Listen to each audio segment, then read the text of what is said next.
There's lots of people out there who would just love to take their dog out detecting with them, but they're just frightened they won't behave themselves. Well, in this video, I'm going to show you guys how to train your dog through association and make them the perfect detecting buddy.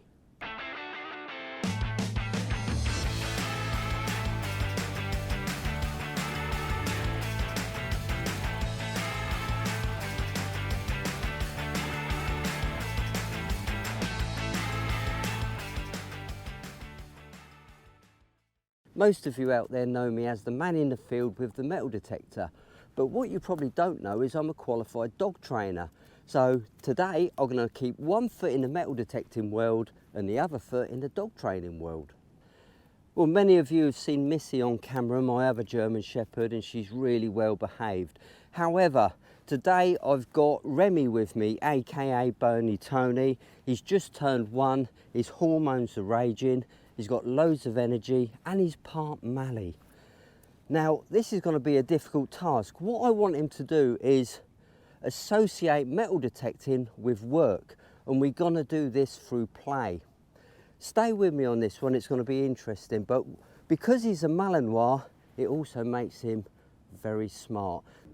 Well, because Remy's only 1, he's well within what we call the teenage phase, and he's experiencing domination, stubbornness, prey drive, fear, the list goes on.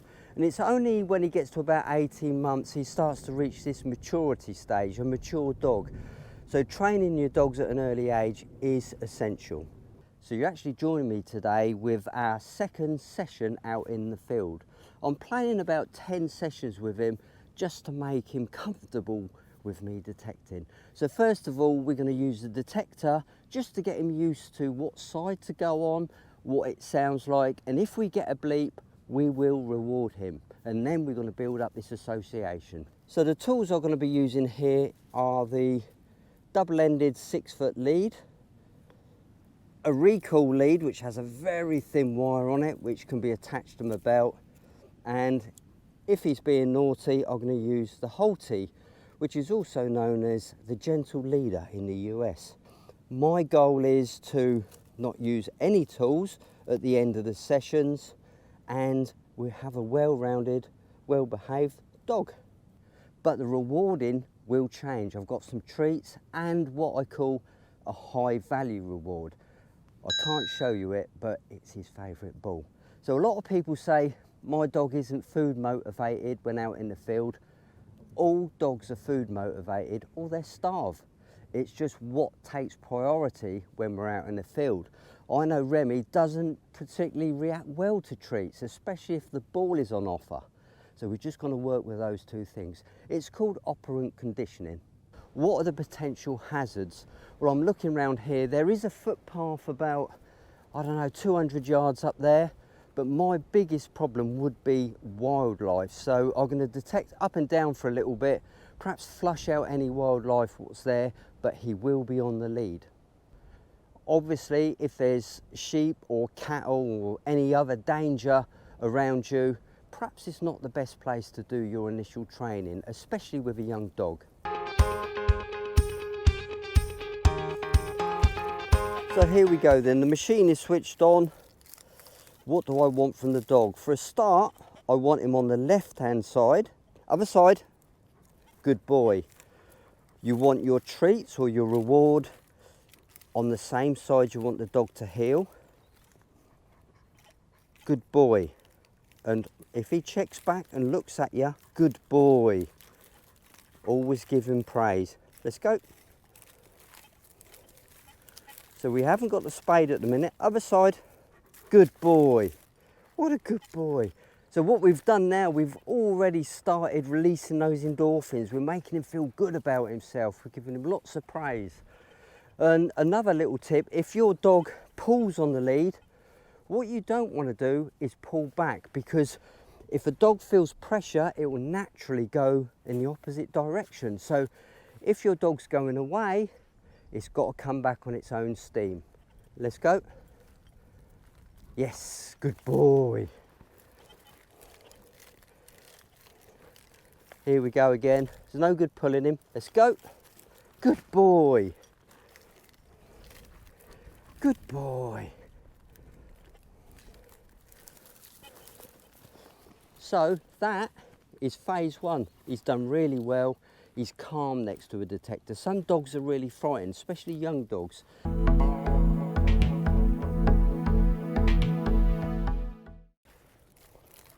We haven't got the spade with us at the minute. We're just listening for a positive bleep. And when we get the bleep, we reward him. Because at the moment, he doesn't know really what's expected of him. He's looking at me in confusion and he's saying, Dad, what sort of game's this? What do you want from me? Good boy. Now, can you see how Remy is constantly checking in with me? Later on in this video, I'm going to give you the initial building blocks in order to get your dogs to this stage. If you haven't got these building blocks in place, there's no chance. You're really going to have a hard task on your hands. So you need to get your dog conditioned before you do the training. Really quickly, he's looking at me. Good boy, yes, yes. And that's all we ask at this. The signal and the treat are the associations. What he can see is my rucksack in the distance next to the spade, and he thinks it's an animal. Look at his ears. Look.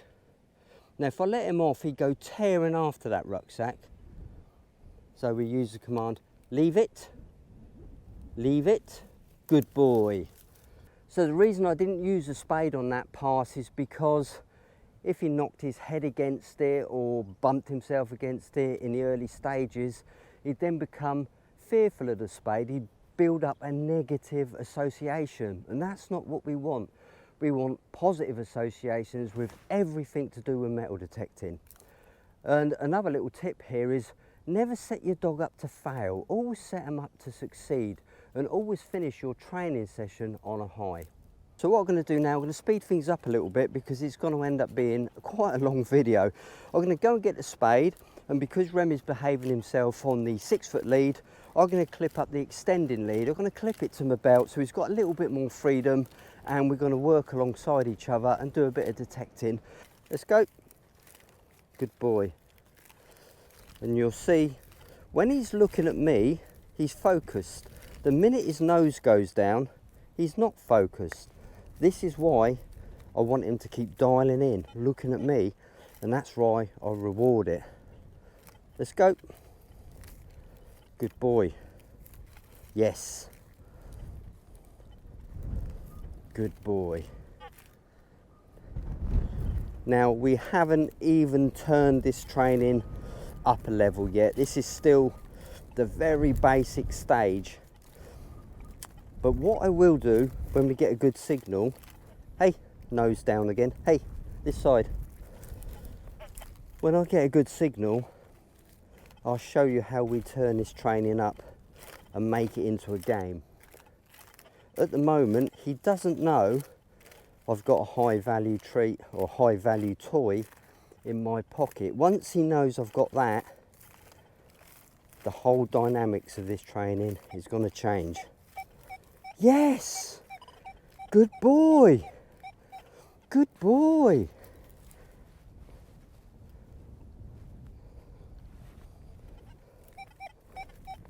Good boy! See, he's looking at me for a treat. Yay, well done! Good boy, Remy!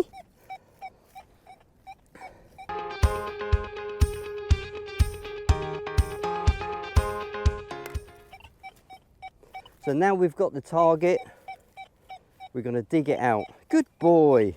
Plenty of praise to keep him interested. Good boy!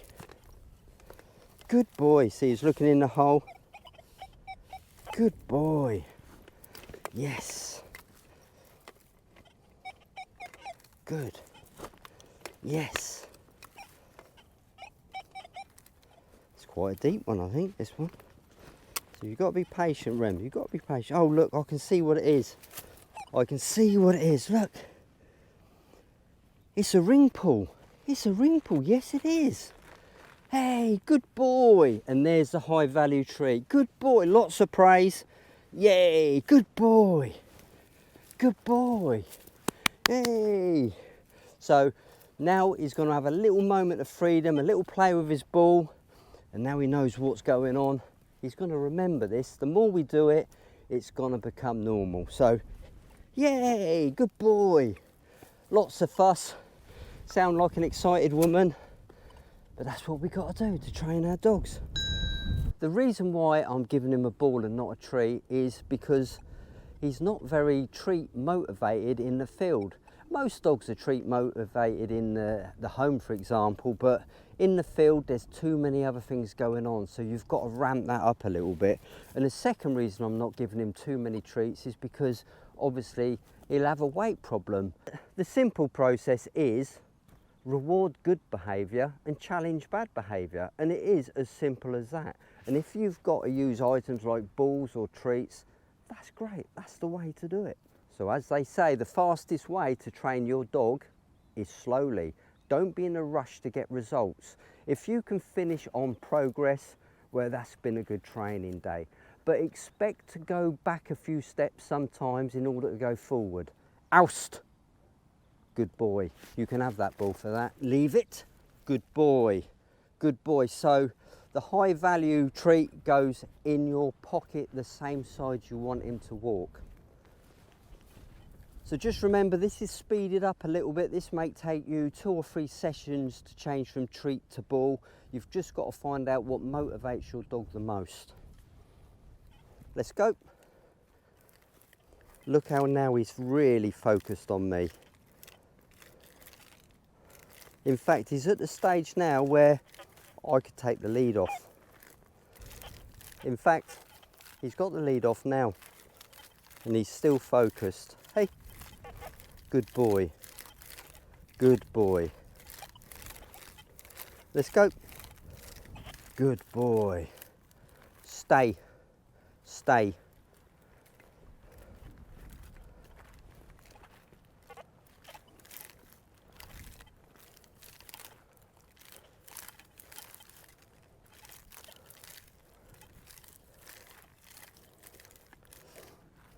Let's go. Good.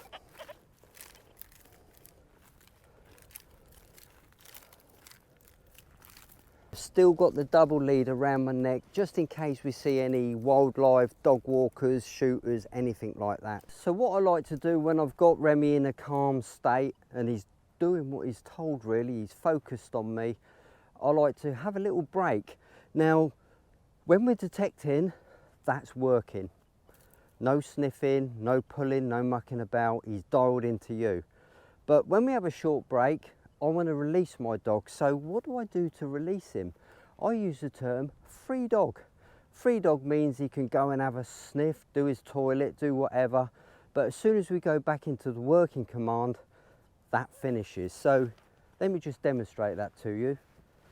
We've got his ball, obviously, just there. So we say, yay, free dog, free dog. So we know he can have a little run about, a little play. And this also builds up this association with the ball, the field, and detecting. He knows at some point we're going to have fun. Yay, good boy, good boy. Yay, good boy, good boy. Yay. Down. Yes, perfect, good boy, good boy. Look at him, he's built like a flipping thoroughbred racehorse. That's the Malinois in him. Yay, well done, Remy. See, the ball is a trigger item. He is so focused on that ball, he'll do absolutely anything for it. And he's completely forgot about the outside world. He's focused on it. I've got a treat. Now, do you think he'll take that treat?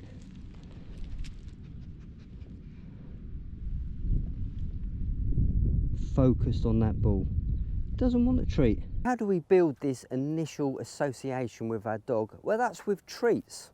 You can do this at 10 weeks old, you really can, with puppy treats and stuff like that, but it's really important and it stays with them for the rest of their life. Remy, come, let me demonstrate. Sit, sit, No, sit. Good. So you have a treat here, as you can probably see in my hand. Just a little tiny little bit of treat, doesn't have to be big. Now, can you see he's focused on the treat? Now we've got to move the treat to one side. See how the eye contact? Yes, good boy. The minute the dog makes eye contact with you, mark it, reward it, pop something in the sharp end. So what you don't want him to do is follow that treat left to right. Here we go. Eye contact. Yes, good boy. Perfect. This is a hard one for him. But he's not getting a... Yes, good boy. That's how we build up this eye contact with our dog. Keep doing it repeatedly. What I had at home, and I've still got, is a training mat. So you just put a mat in the yard. It can be a pallet with an old mat on it. It can be anything, but something the dog associates with training. So if we get on the mat, we're gonna do some training. Good things are gonna happen. So when Remy was younger, this is what I did with him. I put him on the training mat and just done this eye contact training with him 2 or 3 times a day. It doesn't have to be a long session, a little bit like training your dog with this detecting. It doesn't have to be a long session, just short bursts, because the dog will get bored eventually.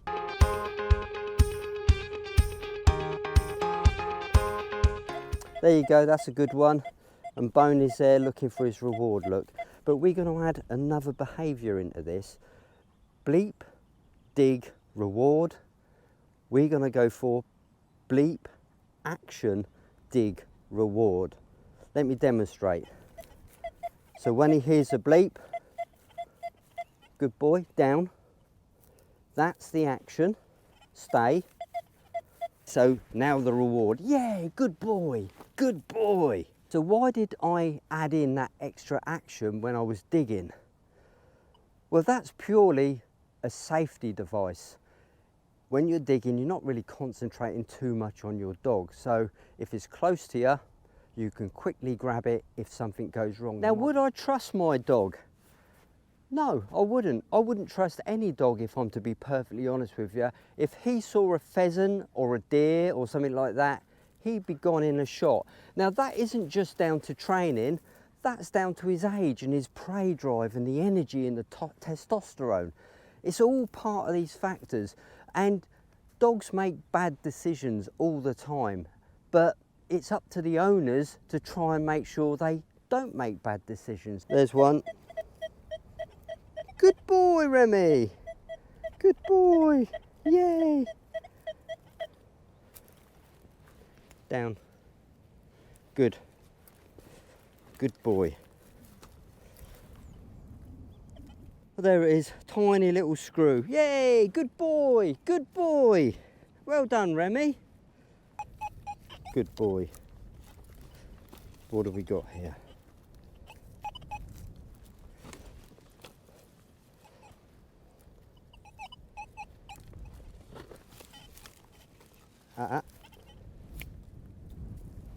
Good.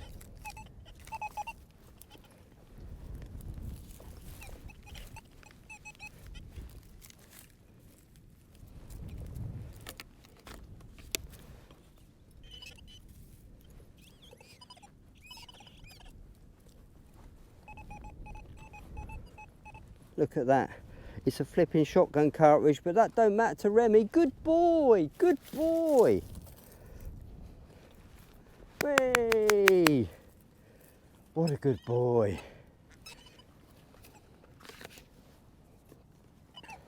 If he starts to get a little bit anxious and not listening to me, don't forget he's a teenager, he's got that stubborn streak. I'll just clip him up and put him on the lead and calm him down. There's one. Well done, Remy. Right, I've deliberately not dug that target because I want to use that as a little bit of extra training. So let's get Remy back in the heel position, get that signal again. I've taken the ball away, by the way, and see if he can remember the procedure. Remy, come. What have we got?